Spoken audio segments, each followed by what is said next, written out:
नमस्कार दर्शकबिन सुधाजे आज पनि हामी देश तथा विदेशका सत्य र ताजा खबर लिएर उपस्थित भएका छौँ। भिडियोलाई अन्तिमसम्म हेर्नुहोला। हाम्रो यो मेहनतको लागि एउटा सानो लाइक गर्न नबिर्सनुहोला। साथै नयाँ न्युज अपडेटका लागि यो च्यानललाई सब्स्क्राइब गरी हामीसँग जोडिनुहोला।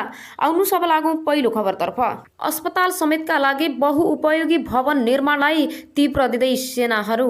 नेपाली सेना राजनीति सहित मुलुकका 8 स्थान होल्डिङ र आइसोलेसन सेन्टर सहित अस्थायी अस्पतालका रूपमा प्रयोगमा ल्याउन सकिने गरी बहुउपयोगी पूर्वाधार निर्माणमा जुटेको छ। सरकारको सीमा नाका नजिकै पाइक पर्ने स्थानमा कम्तीमा 1000 जना क्षमताको होल्डिङ सेन्टर र आइसोलेसन निर्माण गर्ने निर्णय अनुसार सेनाले गड्डा चौकी, गौरीफन्टा, जमुनाह, कृष्णनगर, बेहिरिया, ब्रिगन्ज, रानी र काकडभिट्टा नाका नजिक यस्ता पूर्वाधार निर्माण गर्न लागेको हो।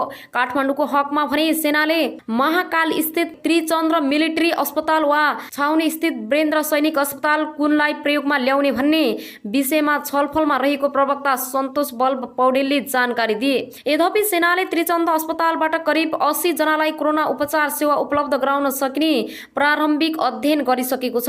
पछिल्ला दिनमा कोभिड-19 संक्रमणको अवस्था तीव्र हुँदै गएपछि सरकारले स्वास्थ्य उपचारका क्षेत्रमा क्षमता बढाउने सिलसिलामा अक्सिजनको उपलब्धि सहितका अस्थायी अस्पताल निर्माणलाई उच्च प्राथमिकता दिएको हो। प्रधानमन्त्री केपी शर्मा ओलीले राष्ट्रवासीलाई सम्बोधन गर्ने क्रममा सेनालाई प्रदेश तथा राजधानीमा शीघ्र 1000 स्वास्थ्यको अस्थायी अस्पताल निर्माण गर्न निर्देशन दिएको बताइसकेका छन्। बहुउपयोगी भवन निर्माणका लागि आवश्यक जग्गा प्राप्ति तथा बजेट निकासका लागि सेनाले पत्राचार गरिरहेको जनाएको छ। ती सबै पूर्वाधार निर्माण करिब 1.5 महिना भित्रै तयार हुने अनुमान गरिएको छ। आम नागरिकबाट तोकिएको स्वास्थ्य मापदण्ड पालना नभएमा र संक्रमण थप फैलिन गई मृत्यु हुनेको संख्या वृद्धि भएमा सामूहिक दाह संस्कारको परिस्थिति निम्तिन सक्नेतर्फ सबै तर्फ सचेत रहनुपर्ने आवश्यकता देखिएको छ। घरभित्रै रही निषेधाज्ञा र स्वास्थ्यका लागि सबै मापदण्डको पालना अर्थात् भौतिक दूरी कायम गर्ने, मास्क लगाउने, साबुन पानीले मिची हात धुने र सेनिटाइजर गर्ने विषयमा विशेष ध्यान पुर्याएर त्यो अवस्था आउन नदिन सरकारले पटक आग्रह गर्दै आएको छ। सेनाका प्रवक्ता पौडेल भन्नुहुन्छ, भविष्यमा आइपर्ने परिस्थितिको समयमै आंकलन गरी यस्ता विषयमा पनि हामी सबै खुल्ला हुनुपर्छ। तर त्यो अवस्था आउन नदिऊ। हामी सबै संवेदनशील हौं। संक्रमणको चेक ब्रेक गर्न स्वास्थ्य मापदण्डका सबै उपाय अपनाऊ। यसमै सबैको कल्याण छ। सेनाले सुदूरपश्चिम क्षेत्रमा सोमबार एकै दिन कोभिड-19 को संक्रमणबाट निधन भएका 23 मध्ये पश्चिम 11 र काठमाडौँ उपत्यका 38 शव संकलन गरी व्यवस्था गर्यो। विगतको तुलनामा संक्रमण तीव्र फैलिएको घटनाका रूपमा यो संख्यालाई लिन सकिन्छ। अघिल्लो संक्रमणका समयमा ज्यान गुमाउनेको संख्या अहिलेको तुलनामा निकै कम थियो, तर अहिले त्यो अवस्था रहेन। यद्यपि हालसम्म सामूहिक दाह संस्कारको अवस्था हेर्नु परेको छैन। मुलुकका विभिन्न जिल्ला प्रशासन कार्यालयले गरेको निषेधाज्ञा र स्वास्थ्य मापदण्डको पूर्ण पालना नभएका खण्डमा संक्रमण फैलिन गई मृत्यु दर बढ्ने सम्भावना छिमेकी मुलुकै घटनाले स्पष्ट पारिसकेको छ। मुलुकमा स्वास्थ्य उपकरण, साधन, स्रोत र दक्ष जनशक्तिको कमीले आउन सक्ने चुनौतीलाई सामना गर्न कठिनाई हुनेतर्फ सबै जनता सचेत हुनुपर्ने देखिन्छ। शव संकलनका लागि राज्यमा उपलब्ध एम्बुलेन्स, जनशक्ति र सुरक्षा रूपमा अत्युष्टि गर्न आवश्यक विद्युतीय शवगृह कमीका कारणले पनि हाम्रा लागि व्यवस्थापनमा चुनौती खडा गर्ने देखिएको छ। संक्रमण फैलिन नदिई परिस्थितिलाई सुधार गर्न नसकिने खण्डमा भविष्यमा आउन सक्ने स्थितिमा सुधार ल्याउन निकै गाह्रो हुने। सुरक्षा फौजले पनि निषेधाज्ञा र स्वास्थ्य मापदण्डलाई पालना गराउन कडाइका साथ निगरानी गरेको देखिन्छ। नेपाल सेनाले कोभिड-19 संक्रमणबाट मृत्यु भएका व्यक्तिको शव व्यवस्थापन एउटा मात्रै नभई विविध कारणबाट ढिलाइ भएको स्पष्ट गरेको छ। शव व्यवस्थापन गर्नु अघि मृतकका आफन्त र आफूले पूरा गर्नुपर्ने विभिन्न प्रक्रिया समयमै नभएका कारण समयमै व्यवस्थापनमा चुनौती खडा भइरहेको सैनिक प्रवक्ता पौडेलले बताउनु भयो। अस्पतालमा शवगृहको अभाव, मृतकलाई लामो समयसम्म सत्यामै राख्नुपर्ने अवस्था, मृतकका घर परिवार र आफन्तबाट शव बुझ्ने हुने ढिलाइ पनि समयमै शव व्यवस्थापनमा अप्ठ्यारो खडा भएको देखिएको छ।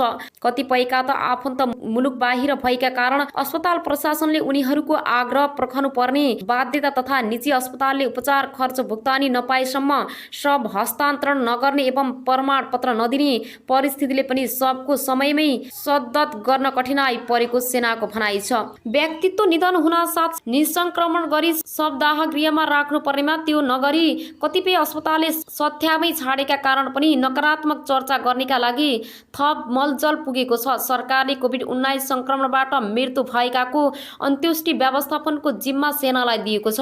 सेनाको पनि सीमित साधन स्रोत र जनशक्तिका कारण जिल्ला स्थित ब्यारेकबाट विभिन्न अस्पताल पुगी एउटै टोलीले शव संकलन गरी दाह संस्कार गर्न तोकिएको निश्चित स्थानमा पुगेर समयमै व्यवस्थापन गर्ने कार्य पनि उत्तिकै चुनौतीपूर्ण छ। कतिपय जिल्लामा त शवदाहको कमीले पनि समयमै व्यवस्थापन धौधौ बनाएको छ।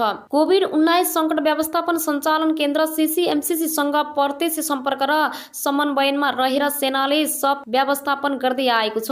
एकै जिल्ला भए पनि फरक फरक स्थान र लामो दूरी वरपरबाट एउटै शववाहमा 3-4 वटासम्म शव संकलन गर्नुपर्ने भएकाले समयमै व्यवस्थापन गर्न कठिनाई भइरहेको देखिएको छ। सैनिक ब्यारेकमा पिपी सेड लगाएर 24 घण्टा बसिरहने भन्दा पनि खबर आएपछि पिपी लगाएर निसंक्रमित भई स्वास्थ्यको मापदण्ड पालना गरेर निस्कनु पर्ने अवस्थाले पनि केही दहसम्म शव व्यवस्थापन ढिलाइ हुने गरेको सेनाले स्वीकार गरेको छ। काठमाडौँ उपत्यकाको हकमा भने पशुपतिनाथ मन्दिर रहेका 3 शवदाह मेसिन मध्ये 1 बिग्रिएको अवस्थामा छ भने हाल 2 सञ्चालनमा छन्। कोभिड-19बाट मृत्यु हुनेको हालको चापलाई 2वटा मेसिनले मात्र धान्न नसक्ने अवस्थामा छ। त्यसमा पनि 24 घण्टा चलाउँदा थप बिग्रन सक्ने सम्भावना ध्यानमा राखी समय समयमा रोक चलाउनु पर्ने अवस्था छ। सोही कारण काठमाडौँ उपत्यका विभिन्न अस्पतालबाट सोमबार दाह संस्कारका लागि सङ्कलन गरिएको 38 मध्ये 36 शव मात्र व्यवस्थापन सम्भव भएको सेनाले जानकारी दिएको छ। बाँकी 2 शव मंगलबार बिहान अन्त्येष्टि गरेको थियो। संक्रमण फैलिएर दिनानुदिन मृतकको संख्या बढ्दै गएमा दाउराको अभाव तथा मेसिनको क्षमता अपुग हुने एवं संक्रमणको जोखिमका कारण पर्खेर बस्न नमिल्ने हुनाले सामूहिक रूपमा दाह संस्कार गर्नुपर्ने बाध्यतात्मक अवस्था सिर्जना हुन सक्ने बताइएको छ। नेपाली सेनाका 3 जनशक्तिको कोभिड-19 को संक्रमणबाट मृत्यु भएको छ। सैनिक प्रवक्ता पौडेलका अनुसार हालसम्म सेनामा 5318 संक्रमित भएका 3 जनाको ज्यान गएको छ। निको हुनेको संख्या 5201 रहेको छ। सेनामा हाल कोरोना संक्रमणबाट सक्रिय संक्रमितको संख्या 124 रहेको छ। नेपालमा हालसम्म 3,44,519 बाट संक्रमित भएका 2,87,790 निको भएको CCMCC बाट थाहा भएको छ। हाल सक्रिय संक्रमितको संख्या 49,779 छ भने 3,427 जनाको निधन भइसकेको छ। पछिल्लो 24 घण्टामा मात्रै पनि कोरोनाका 7,427 नयाँ संक्रमित थपिएको 1,747 निको भएको तथा 45 जनाको निधन भएको स्वास्थ्य मन्त्रालयले जनाएको छ।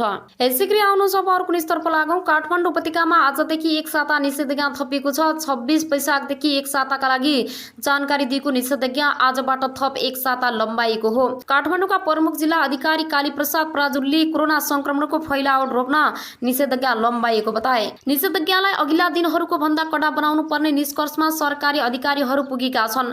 त्यसैले आजबाट बिहान 9 बजेसम्म मात्र खाद्य वस्तुका पसलहरू खोल्न दिने निर्णय जिल्ला प्रशासन कार्यालयले गरेका छन्। यसअघि साँझ पख पनि पसल खोल्न पाउने व्यवस्था हटाएको छ। यसैगरी यसअघि जारी गरिएका सबै सवारी पास खारेज गरिएको छ। अब जिल्ला प्रशासन कार्यालयहरूले नयाँ पास जारी गर्नेछन्। पत्रकारहरूका लागि सूचना विभागको पास अनिवार्य गरिएको छ। सूचना विभागको पास नभएकाहरू आफ्नो कार्यको परिचय पत्रको आधारमा हिडडुल गर्न पाउने छन्, तर त्यसको जानकारी जिल्ला प्रशासन कार्यालयमा गराउनु पर्नेछ। सरकारी कार्यालय, सार्वजनिक संस्थान, बीमा लगायतका कार्यालयमा 1/4 कर्मचारी मात्र राखेर सञ्चालन गर्नुपर्नेछ। बैंक तथा वित्तीय संस्थाले काठमाडौँ उपत्यकामा आफ्ना शाखा कार्यालय मध्ये 25% मात्र खुल्ला राख्न पाउनेछन्। केन्द्रीय कार्यालयमा 20% जनशक्ति मात्र राखेर काम गर्नुपर्नेछ। यसैगरी सम्बन्धित पालिकाले अनिवार्य रूपले 10 दिन क्वारेन्टिनमा राख्ने प्रतिबद्धता सहितको सिफारिस दिए मात्रै काठमाडौँ उपत्यका छाड्न पाइनेछ। अत्यावश्यक कार्य, बिरामी, कुरुवा, मृत्यु संस्कार तथा मलामीको हकमा विषय खुल्ने कागजात र सम्बन्धित स्थायी तहको सिफारिसमा जिल्ला प्रशासन कार्यालयले सहजीकरणको व्यवस्था मिलाउनेछ। विवाहका लागि सवारी पास आवश्यकता नपर्ने र दूरी कायम गर्ने गरी साबिकै व्यवस्थालाई निरन्तरता दिएको छ। कुटपात तथा खुल्ला ठाउँ तथा ठेलागाडा वा साइकलमा सञ्चालन हुने व्यापार व्यवसाय र कवाडी सङ्कलन गर्न पनि रोक लगाइएको छ। यसैगरी फेरि पनि तपाईहरूको माझमा नयाँ न्युजहरू ल्याएर उपस्थित हुने नै छु। सपना अनलाइन टिभीलाई लाइक, कमेन्ट, शेयर, सब्स्क्राइब गर्न नबिर्सनुहोला भन्दै अहिलेलाई भने तपाईहरूको माझबाट बिदा हुन चाहन्छु। हस्त नमस्ते।